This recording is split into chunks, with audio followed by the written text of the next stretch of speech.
How to beat Plastic Man. Plastic Man is one of DC's most overpowered characters. However, the key to beating him is antimatter. Yes, antimatter. I know that sounds dumb and probably overused, but just hear me out here. Antimatter is rare, sure, but you know what else is rare? A man who can stretch his body like rubber. So we're dealing with a lot of rare things here, so you can't use that excuse. Regardless of whether if it's rare or not, what we do know is that Plastic Man is still made of matter, which means he is still in the physical universe. So what happens to the physical something in the physical universe, more specifically a human, when they touch antimatter? They blow up. Kaboom.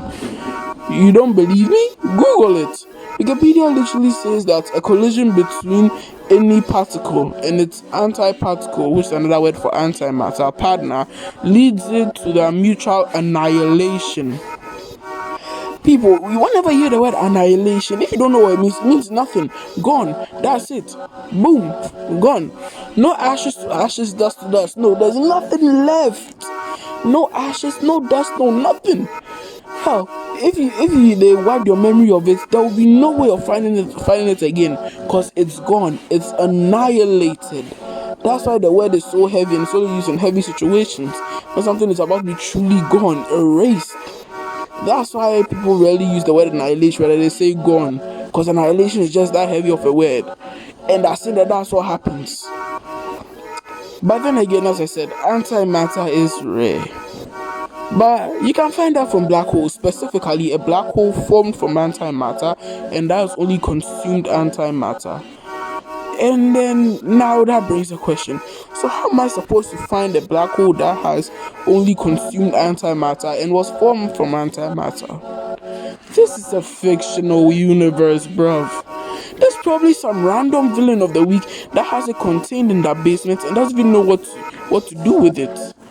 So, if you want to use this to beat Plastic Man, all you really need to do is just mix in a little bit of time travel in your plan, and you basically have the perfect formula to beat Plastic Man. How?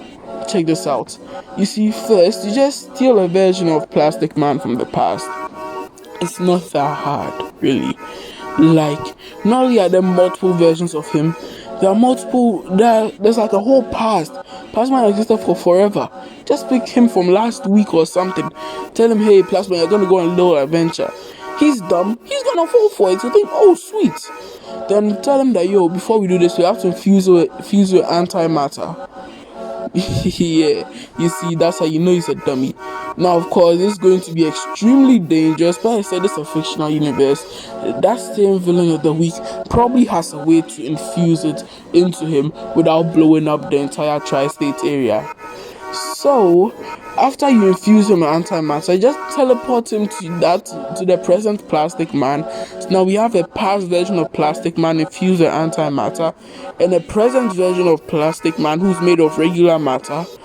Just make the two of them touch, and boom! Plastic Man is no more. No ashes, no dust, nothing. It's crazy, ain't it? Yeah, eat your heart out, bad brain. We won a fight you didn't even think could have been won. Like, we actually just beat Plastic Man that simply and that easy. And Batman said, yo, there's no way to beat this. There is. Like, anytime there's ever a hero or any character that you feel like is impossible to beat, remember antimatter exists. Okay, that's it. I'm out. If you don't believe me, do your own research. Find me in the comments. Yeah, bye.